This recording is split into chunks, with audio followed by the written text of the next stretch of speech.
Why is this important? Kasi hindi po ibig sabihin na meron po tayong final sa EBIR form, meron na po tayong valid filing. Kailangan po meron tayong confirmation or validation of submission.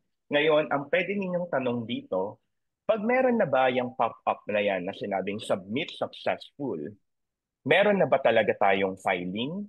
The answer there is no. Why? Kasi kailangan validated yung submission natin.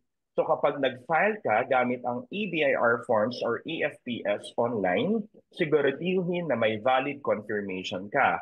Ngayon ang tanong, kailan natin masasabi na valid yung confirmation or valid yung submission natin?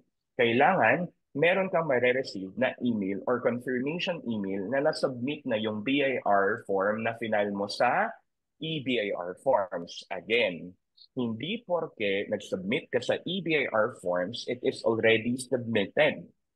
Kailangan merong confirmation email na nasubmit yung iyong submission under EBIR forms.